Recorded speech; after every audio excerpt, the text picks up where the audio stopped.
A father's search. The shocking truth. Uncovered. Dan Hartman stood motionless, staring at the printer as it churned out another flyer. His son Robbie's face beamed back at him from the glossy paper, a 12-year-old with sandy blonde hair peeking out from under a baseball cap, his bright eyes brimming with life. The morning light filtered through the dusty windows of Mike Lacier's garage, casting long shadows across the cold concrete floor. 9 months. It had been 9 grueling months since Robbie vanished without a trace after a baseball game at Gardener Ballfield, and the weight of that time pressed heavily on Dan's shoulders, threatening to crush him. "I was thinking we could check the eastern side of the forest today," Mike's voice broke through Dan's reverie. "There's a ravine about 3 miles in we haven't covered yet. It's pretty dense, but if someone wanted to hide..." Mike Lacier, Robbie's baseball coach and Dan's best friend, had been his anchor through this nightmare. A former NYPD officer in his early 40s, Mike possessed tactical knowledge and an unyielding determination that kept the search for Robbie alive long after the rest of the world had moved on. "You think it's worth checking?" Dan asked, his voice fragile, hope barely clinging to his words. Mike nodded, his expression solemn. "I wouldn't suggest it if I didn't. We'll need tactical gear, though. It's rough terrain, nay." Reached for another flyer from the printer tray. Robbie's image stared back, his cap, his smile, his vibrant eyes. The text below hadn't changed in months. Missing. Robbie Hartman, 12 years old, last seen at Gardener Ballfield. "It's like he just vanished into thin air," Dan murmured, more to himself than to Mike. "One minute he was there, and the next..." "We'll find him," Mike assured, placing a firm hand on Dan's shoulder. "I promise you that." The small township of Gardener, nestled in Olter County, New York, had rallied around Dan in those first desperate weeks. Search parties scoured the woods surrounding the ball field. Volunteers handed out flyers. Local news stations ran Robbie's story. But as weeks bled into months with no leads, the community's fervor faded. Parents who once combed the forests now crossed the street to avoid Dan's gaze. Some even pulled their kids from the baseball league, unnerved by the idea that a child could disappear from a place meant to be safe. Even the police had all but given up. "Without new leads, there's not much more we can do," the detective had told Dan at their last meeting. "We'll keep the file open." But Mike remained steadfast, dedicating weekends and evenings to the search, leveraging his law enforcement background to explore new angles, new places to look. "I'll go." "Pack the backpacks," Mike said, heading toward the house. "We'll need water, tools, walking sticks, the usual.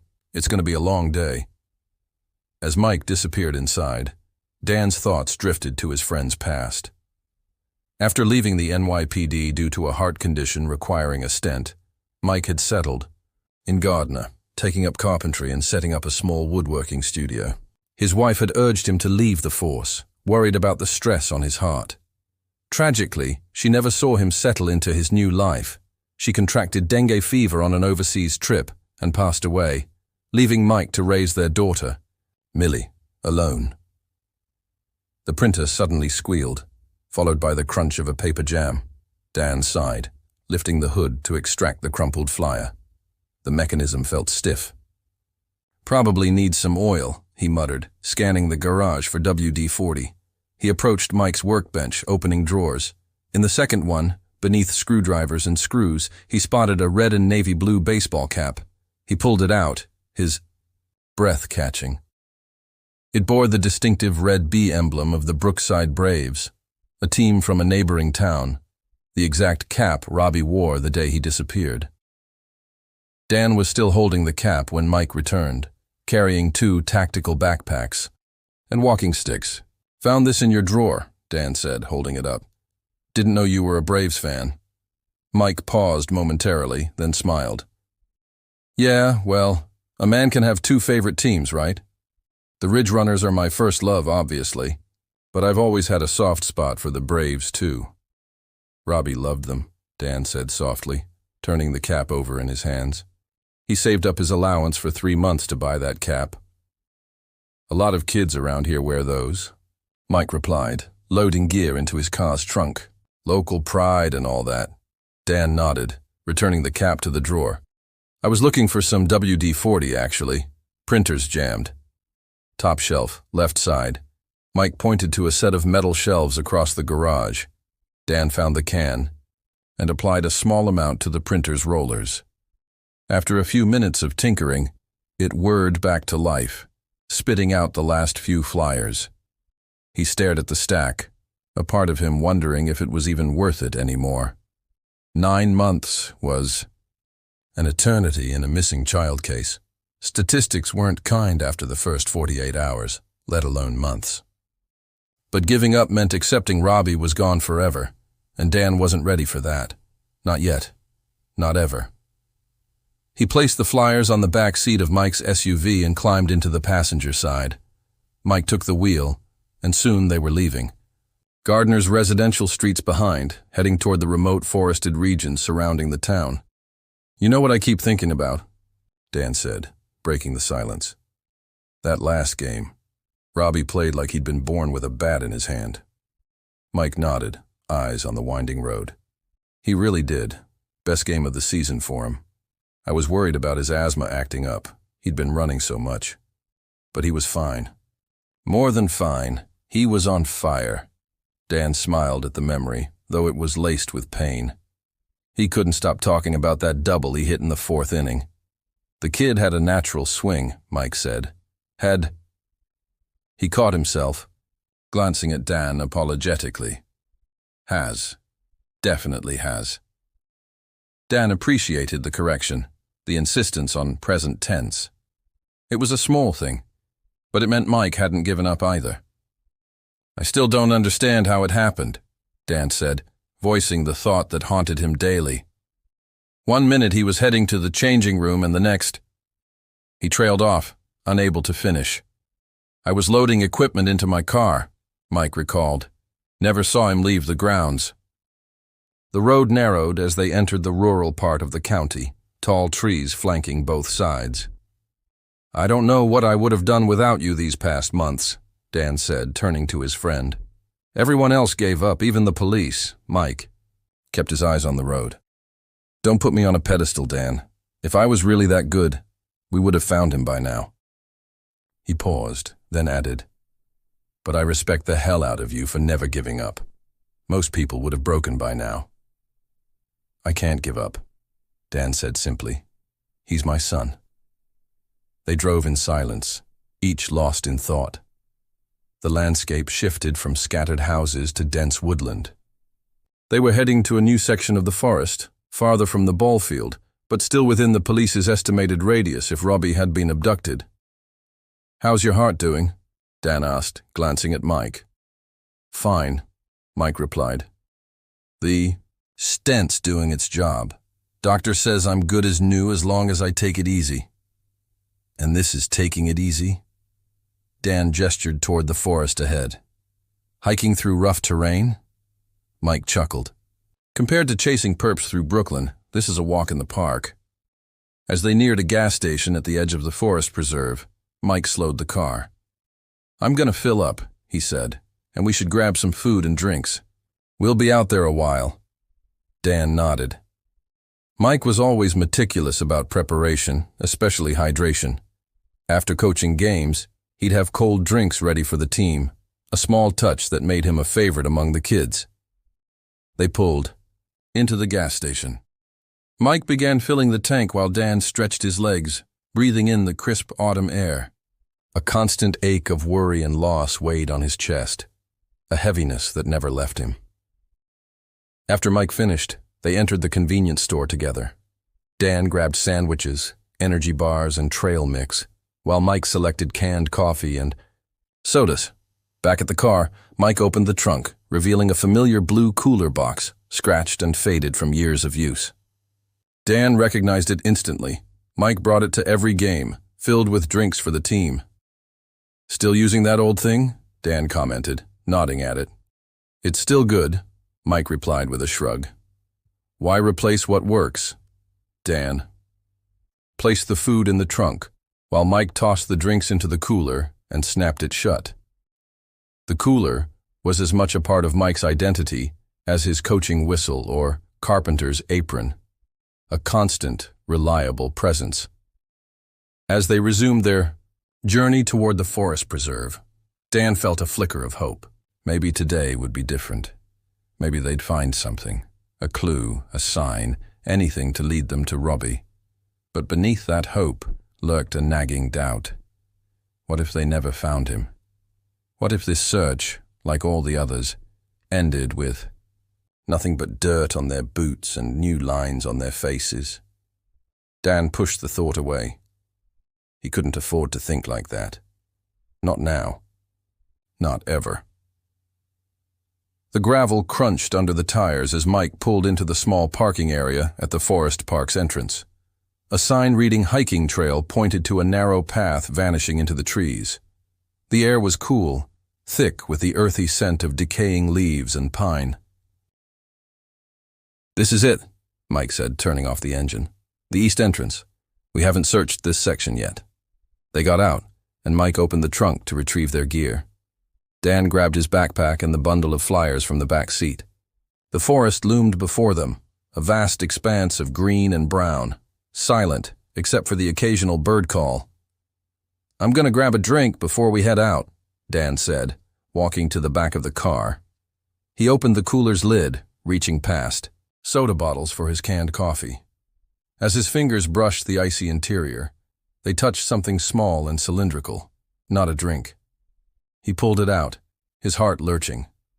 It was an asthma inhaler, identical to Robbie's, a standard albuterol inhaler with a blue cap. "Mike," Dan called, holding it up. "Do you have asthma?" Mike turned, and for a fleeting moment, something flashed across his face. Surprise, confusion, maybe fear. He seemed at a loss for words, which struck Dan as odd. In all the years he'd known Mike, he'd never seen him flustered. "Oh, that. Where'd you find it?" Mike said finally, walking over. "It's Millie's. She was diagnosed last month." "Really?" Dan frowned, examining the inhaler. "I didn't know. That's tough. I found it here in the cooler box." "Yeah, well, kids these days," Mike said, reaching for it. "We live in Gardener, not even NYC with all that pollution, and still they get asthma." Dan handed over the inhaler, but as Mike moved to return it to the cooler, Dan stopped him. "You know what, Mike? I don't think it's a good idea to store Millie's inhaler in the cooler.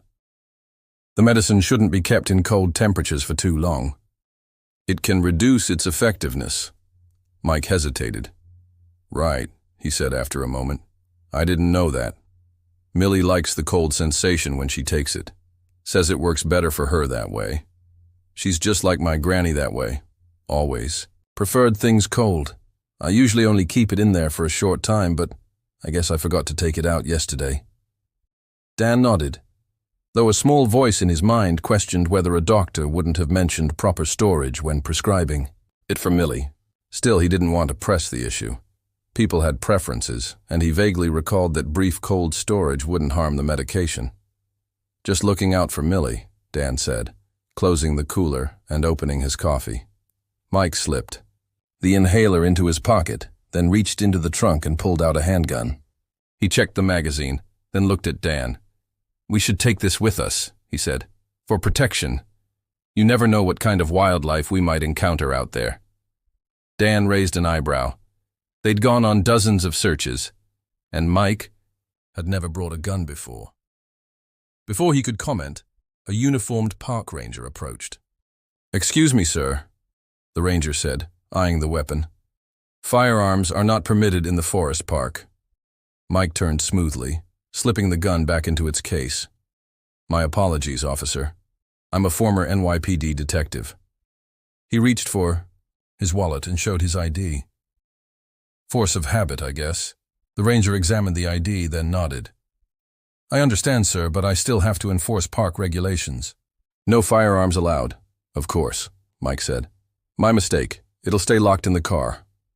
The ranger gave them a warning look before continuing his patrol. Dan noticed the tension in Mike's shoulders as he watched the ranger walk away. "Since when do you bring a gun on our searches?" Dan asked quietly. Mike shrugged, securing the weapon case in the trunk. Just being cautious. There have been reports of bears in this area, but you heard the man. Rules are rules. Dan took a long sip of his coffee, studying his friend. Something felt off, but he couldn't pinpoint what. Mike had always been the steady one, his rock. Today he seemed different, jumpy almost. "You okay?" Dan asked. "You seem a little on edge." "I'm fine," Mike said. "Perhaps too." Quickly. "Just anxious to get going." "We're burning daylight." Dan nodded, unconvinced.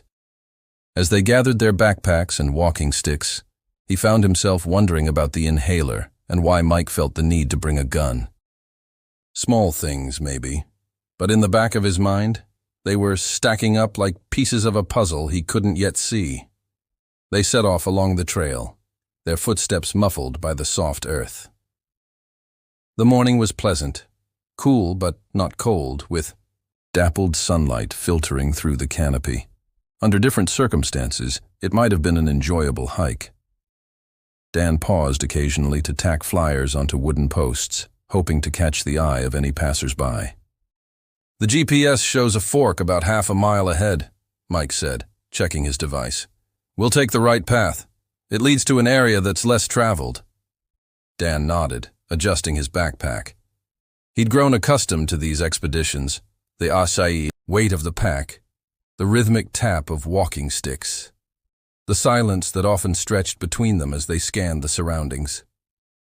As they ventured deeper, the well-maintained trail gave way to rugged terrain. The path narrowed, sloping downward, the ground slick with fallen leaves. Dan kept posting flyers, partly to spread the word, partly to mark their path. "Watch your step here," Mike warned as they navigated a steep section. "It gets tricky." Dan moved cautiously, using his stick for support.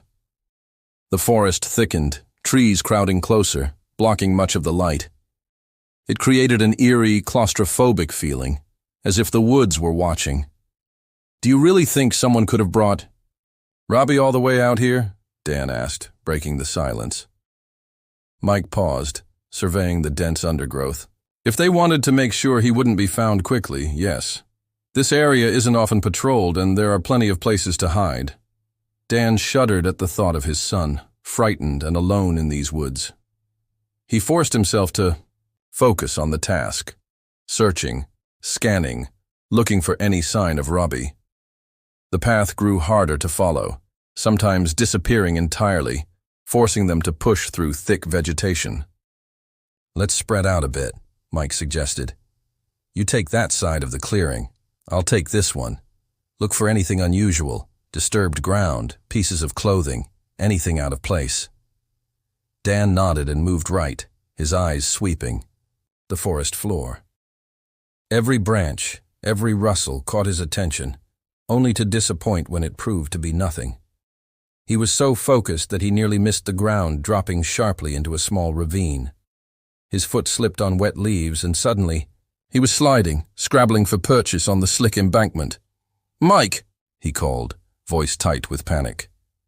Mike rushed over, extending a hand, but there was a strange moment of hesitation, a split second where he just stood there looking down as Dan struggled.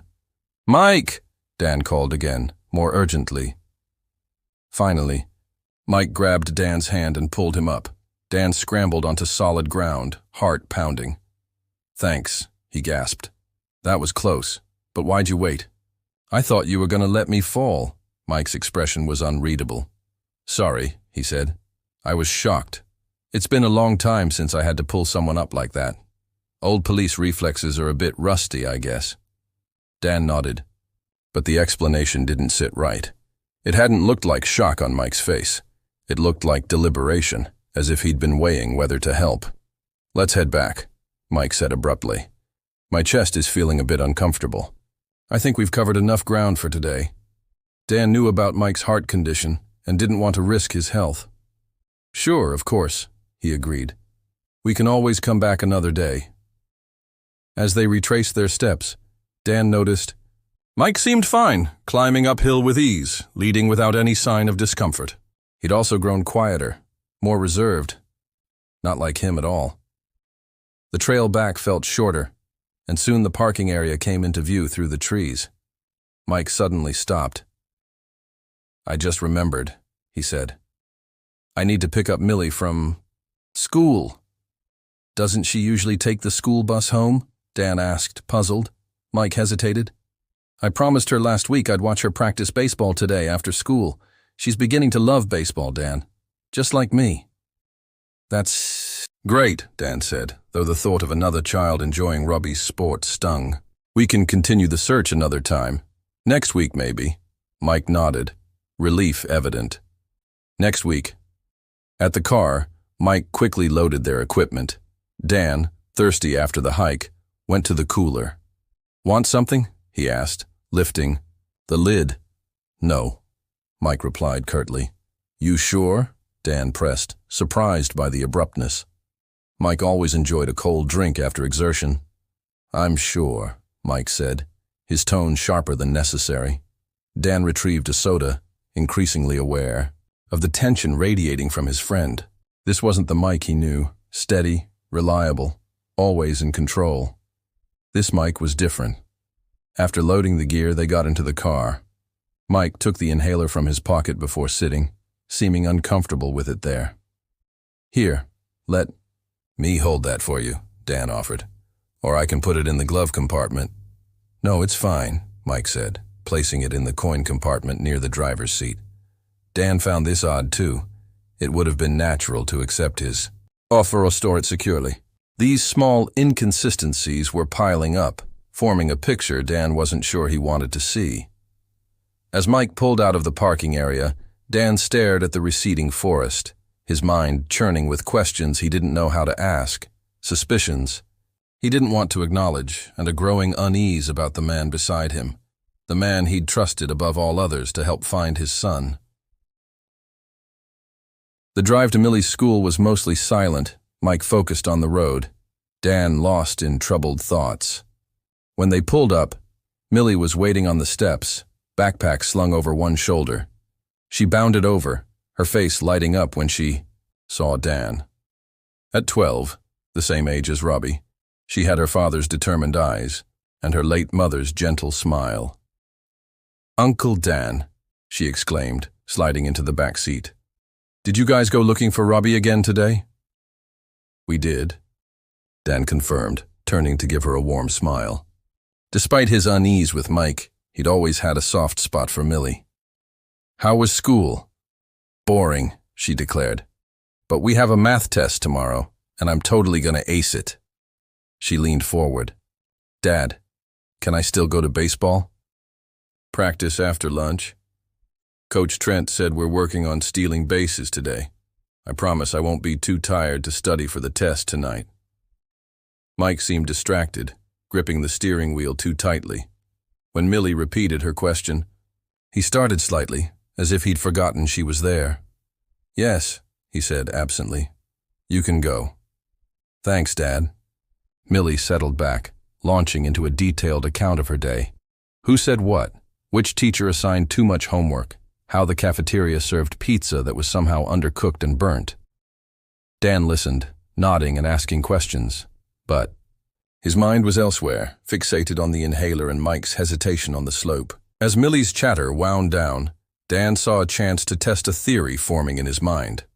"So, Millie," he said casually, "your dad mentioned you've been having some health issues. Asthma, right?" Millie's brow furrowed. "What?" Mike quickly interjected. "Yeah, Millie. That long bout of flu and bronchitis that turned into asthma. It's been 3 months, honey." Millie looked uncertain. "Oh, yeah. I think so," she said slowly. "The doctor gave me some kind of inhaler." Dan watched her carefully. "Your dad said you like your inhaler cold." Millie's confusion deepened. "Yeah, cold would be nice. I can imagine it," she said, her tone suggesting she was trying to go along with something she didn't understand. "Children," Mike said with a forced laugh. "They make up excuses and play with words when there's no need to." The car pulled into Mike's driveway, and Dan felt a chill unrelated to the autumn air.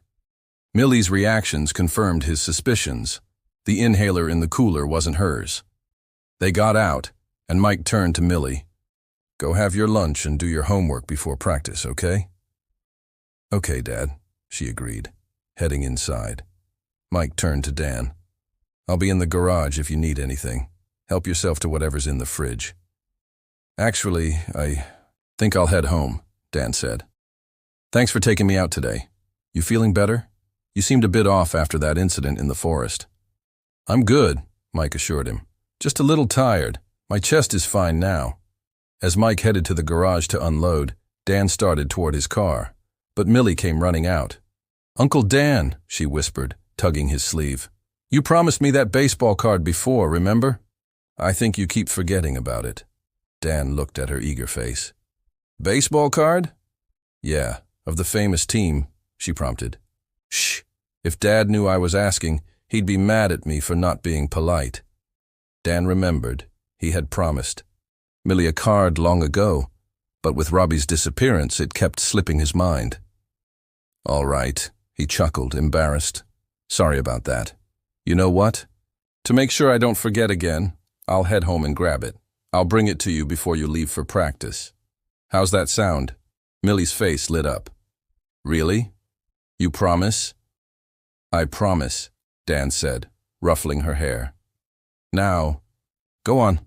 Get inside and finish your lunch and homework like your dad said." Millie grinned and raced back to the house, her energy infectious. Dan watched her go, struck by the contrast between her vibrance and Mike's tense behavior. Driving.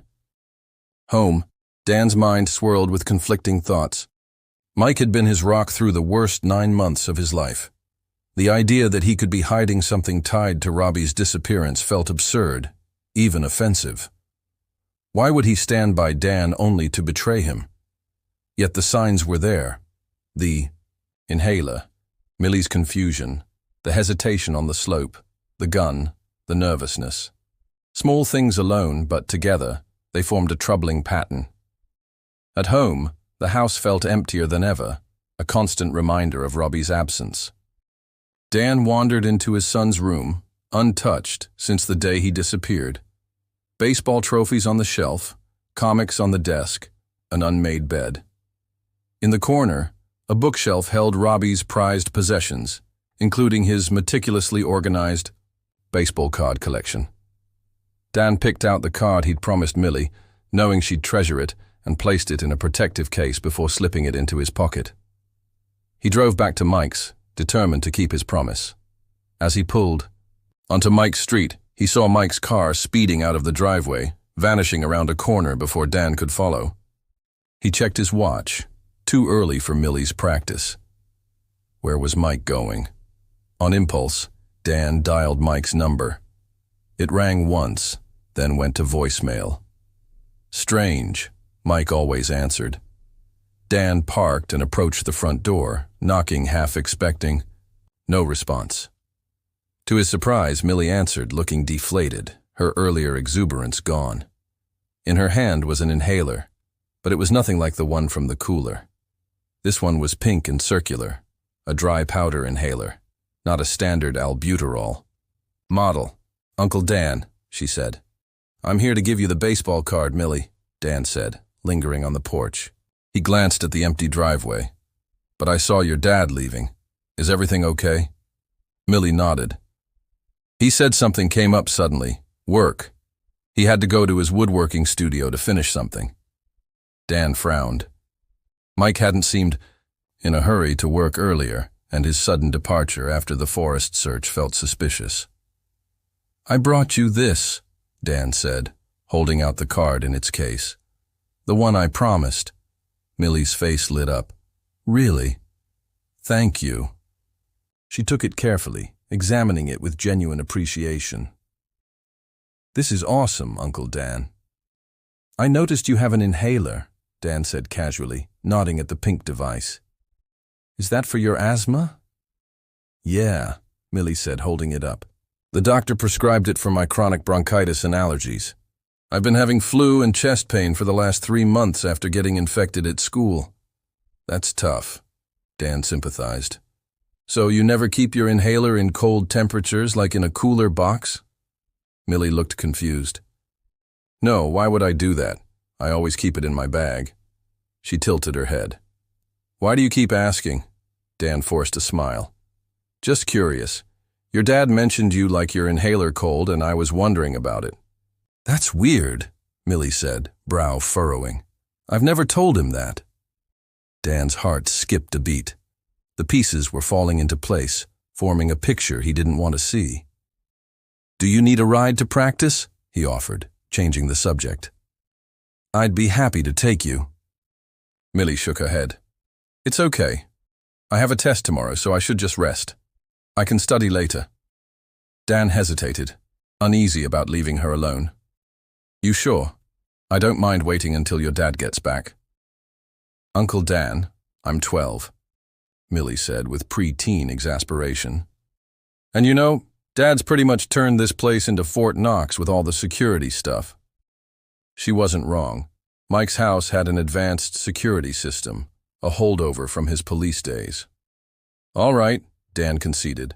But lock the door behind me, okay? And call if you need anything. I will, Millie promised. Thanks again for the card. As she closed the door, Dan heard the deadbolt slide into place. He returned to his car, mind racing. The inhaler in the cooler wasn't Millie's. She had a different type. Mike had lied about it, and her preference for cold storage. Dan tried, calling Mike again. No answer. Something was very wrong. There was only one place Mike could have gone in such a hurry. His woodworking studio on the outskirts of town. The 20-minute drive felt endless, Dan's mind conjuring disturbing scenarios.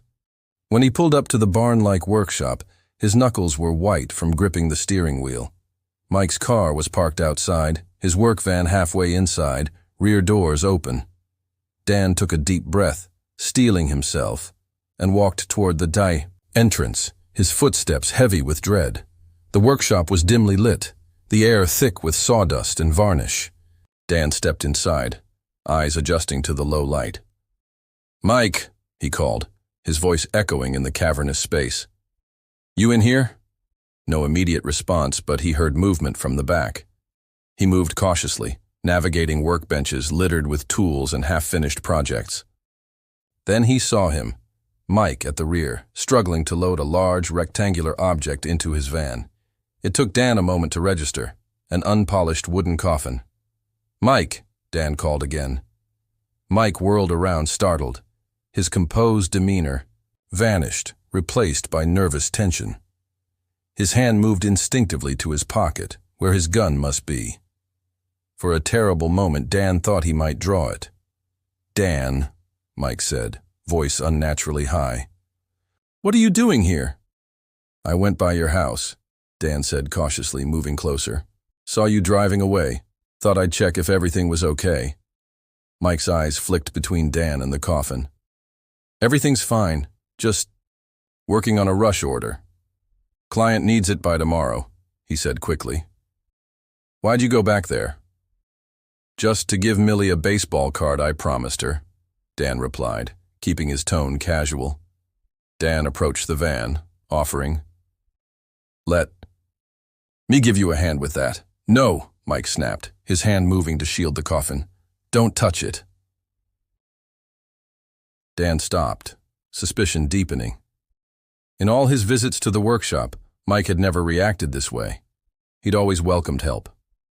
What's going on, Mike? Dan asked directly. You've been acting strange all day. I don't know what you're talking about, Mike said, but his voice lacked conviction. The inhaler in the cooler, Dan pressed. It's not Millie's. Hers is a completely different type. Pink, circular. She says she's never kept it cold either. Mike's hand moved back to his pocket, and Dan was certain he was reaching for the gun. You went to my house and questioned my daughter about her health? What's your game, Dan? I think you're hiding something, Dan continued, heart pounding. You hesitated before helping me in the forest. You brought a gun on our search. You've been jumpy and secretive all day. You don't know what you're talking about, Mike repeated, but there was a dangerous edge to his voice. Dan's eyes moved to the coffin, a terrible suspicion forming. Why were you in such a hurry to leave today?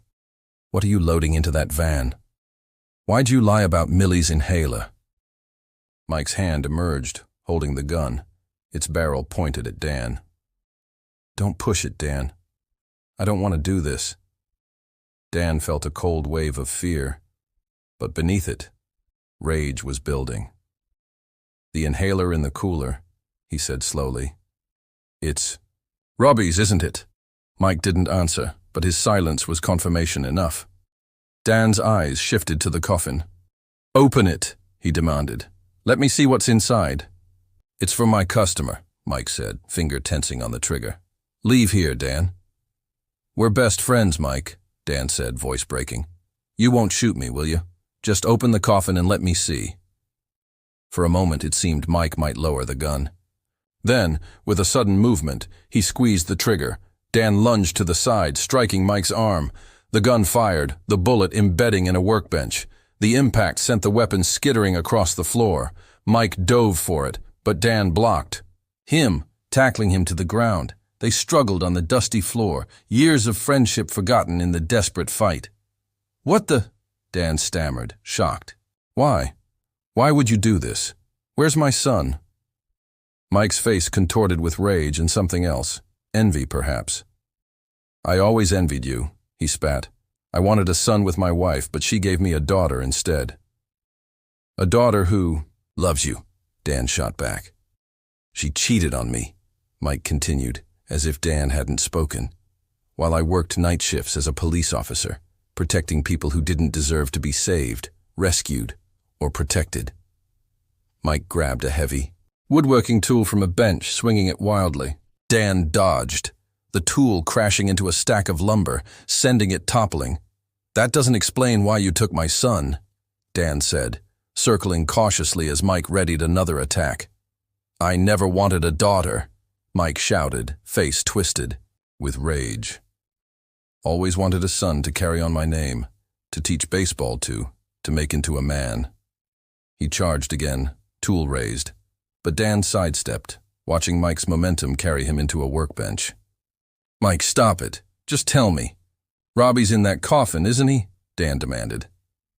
You were going to move him because I started asking questions after I found that inhaler. Mike's laugh was hollow. I should have let you fall in that forest, he said. Should have pushed you off instead of pulling you up. He attacked again, the tool grazing Dan's shoulder. Dan stumbled, his hand brushing the gun on the floor. In one fluid motion, he grabbed it, raised it, and fired a warning shot into the ceiling. The sound was deafening. Mike froze, tool raised. Drop it, Dan commanded, voice steady despite the storm inside him. Drop it now, Mike. For a moment, it seemed Mike might comply. Then, with a roar, he charged, the tool swinging toward Dan's head. Dan had no choice. He fired, aiming. Low. The bullet struck Mike's leg, and he collapsed, howling in pain, the tool clattering beside him. Dan kicked the tool away, keeping the gun trained on Mike as he backed toward the wall-mounted phone. With his free hand, he dialed 911. This is Dan Hartman, he said when the operator answered. I need police and an ambulance at Lacier woodworking studio, immediately. I've shot a man who I believe kidnapped my son 9 months ago. He gave the address, hung up, and turned back to Mike, who clutched his wounded leg, face pale with shock and pain. Where is he? Dan demanded, stepping closer. Where's Robbie? Mike said nothing, his eyes filled with hatred. Dan moved to the van, one hand still holding the gun, the other pushing open the coffin's lid. What he saw made his heart stop. Robbie lay there, still and pale, but his chest rose and fell with shallow breaths. He appeared drugged, but alive. Dan nearly collapsed with relief. Robbie, he whispered, reaching to touch his son's face. I found you. Sirens wailed in the distance, growing louder. Dan kept the gun on Mike, standing protectively beside the coffin. alive, against all odds, after 9 long months. The workshop erupted into chaos as police swarmed in, weapons drawn. Dan raised his hands, the gun dangling from his finger. "He's in the coffin," he said urgently to the first officer. "My son, he's alive but drugged, and that man on the floor kidnapped him 9 months ago." "Put the weapon down, sir," the officer commanded. Dan complied, placing the gun on the floor. "Please check my son first," he pleaded. The officer nodded, and several colleagues moved to the coffin while others secured Mike, who was still clutching his leg. "He's breathing," an officer called after examining Robbie. "Call the paramedics in now." EMTs rushed in, quickly assessing Robbie and Mike. Dan watched anxiously as they transferred his son from the crude coffin to a stretcher, checking vitals and administering care. "How is he?" Dan asked, staying close. "Stable," a paramedic replied. "Appears to be under heavy sedation, but his breathing and heart rate are good. We'll know more at the hospital." Other paramedics stabilized Mike's leg wound before loading him onto a second stretcher. A detective approached Dan. "Mr. Hartman, I'm Detective Reynolds. I need a brief statement about what happened here."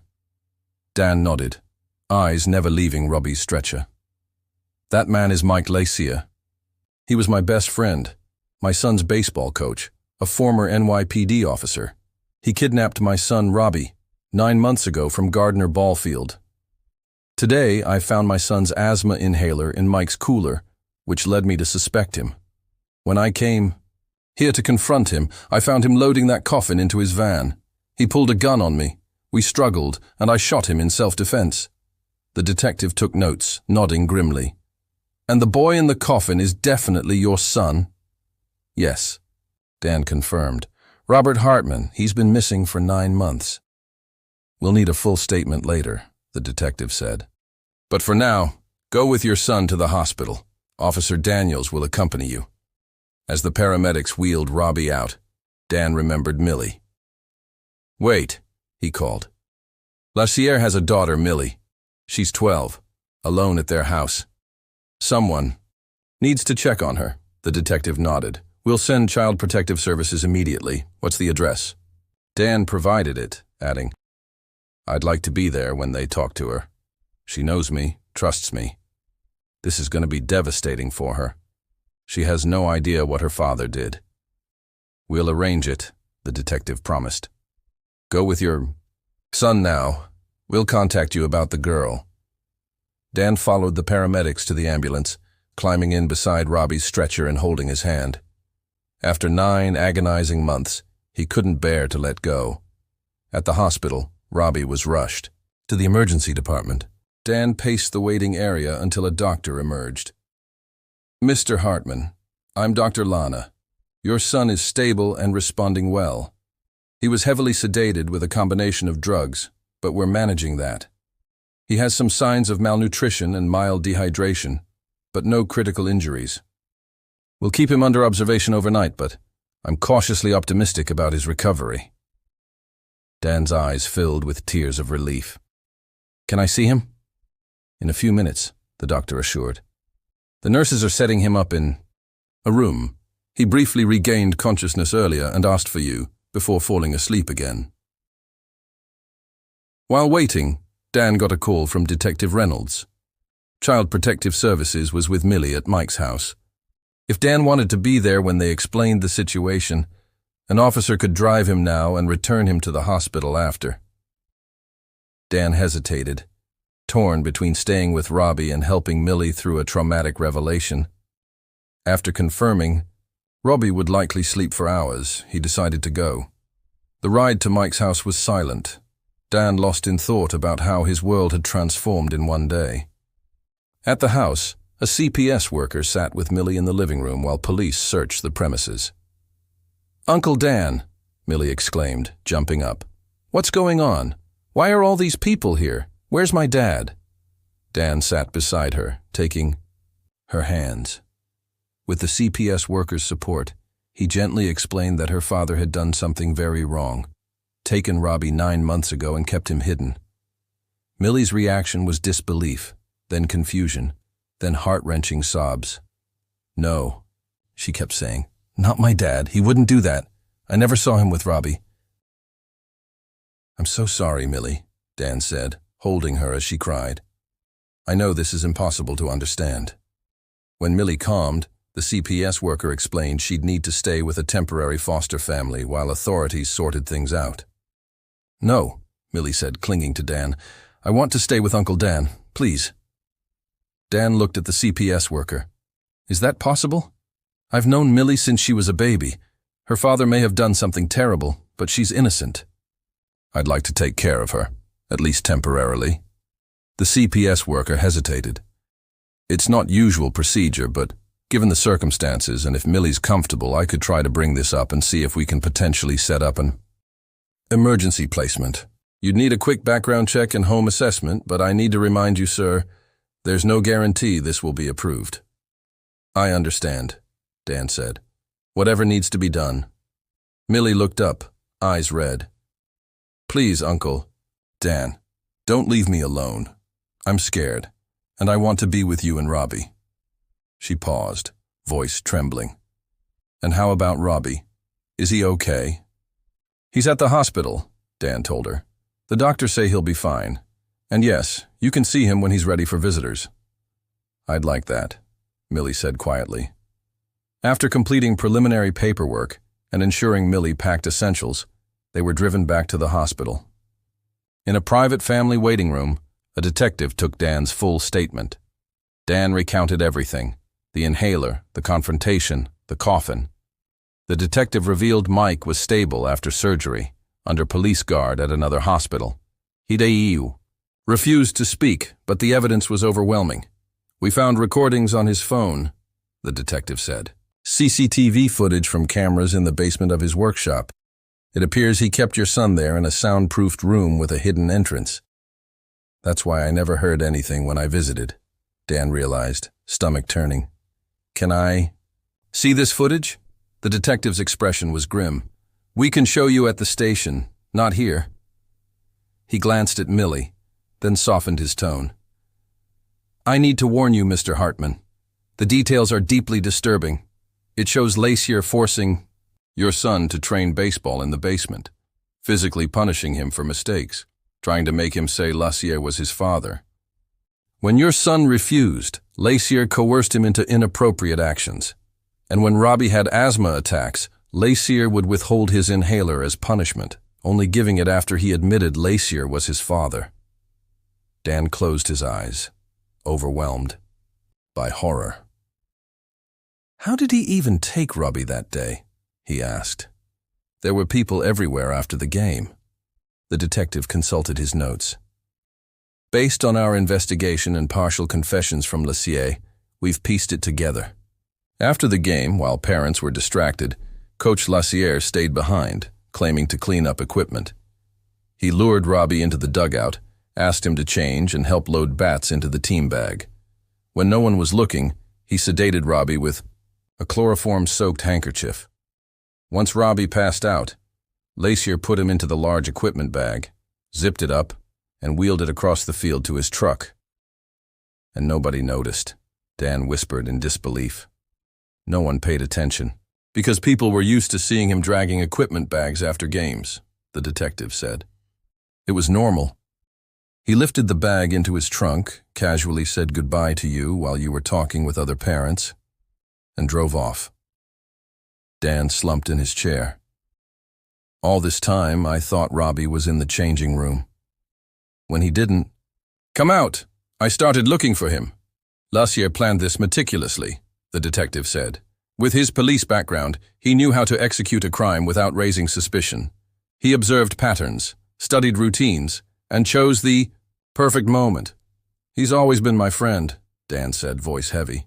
"But right now, I can't help but wish he ends up behind bars for a long time. He needs to atone for what he did to my son, to me. No wonder he kept suggesting searches in far-off places when he was keeping Robbie in his workshop basement." After his statement, Dan was allowed to see Robbie. With Millie in the family room with a social worker, Dan entered his son's room, heart pounding.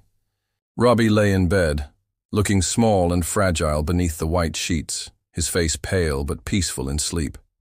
Dan sat beside him, gently holding his hand. "I'm here, Robbie," he whispered. "I found you. You're safe now." As if hearing him, Robbie stirred, eyes fluttering open. For a moment, he seemed confused, then recognition dawned. "Dad," he whispered, voice weak. "Yes, buddy, it's me," Dan said, tears streaming down his face. "I'm here." Robbie's eyes filled with tears. "You found me." "I never stopped looking," Dan promised, squeezing his hand. "Not for one day." Robbie drifted back to sleep, the medication still in his system, his hand wrapped around his father's. Dan sat watching him breathe, hardly believing the nightmare was over. A soft knock came at the door. Millie stood hesitantly in the doorway, the social worker behind her. "Can I come in?" she asked timidly. Dan nodded, waving her over. "He's sleeping now, but you can sit with us if you want." Millie approached cautiously, eyes wide as she took in Robbie's appearance. "Is he going to be okay?" "Yes," Dan assured her. "The doctors say he'll recover. It might take time, but he's strong." Millie sat on the opposite side of the bed. "I'm sorry for what my dad did," she whispered, tears welling again. "I didn't know. I swear I didn't know." "Of course you didn't," Dan said firmly. "None of this is your fault, Millie. Not one bit." As they sat, Dan, Millie, and the sleeping Robbie, Dan reflected on the twisted path that led to this moment. His best friend had betrayed him in the most horrific way, stealing his son and subjecting him to months of abuse. Yet here, in this hospital room, healing was beginning. Dan looked at Millie, watching Robbie with sadness and relief. She was as much a victim as Robbie, her life shattered by her father's actions. Dan made a silent promise to care for her, with the same love he gave his son. Mike's cruelty wouldn't be repaid with more cruelty. Dan would extend the grace Mike couldn't show. "Are you hungry?" he asked Millie after a while. "We could go to the cafeteria and get something to eat." Millie nodded, standing. As they walked to the door, she looked back at Robbie. "Will he be okay while we're gone?" "Yes," Dan assured her. "The nurses are keeping a close eye on him, and we won't be gone long." Dan placed a gentle hand on Millie's shoulder, guiding her toward the elevator. The road ahead would be difficult: recovery for Robbie, adjustment for Millie, and painful legal proceedings. But for the first time in 9 months, Dan felt hope. His son was alive, and that was enough to face whatever came next.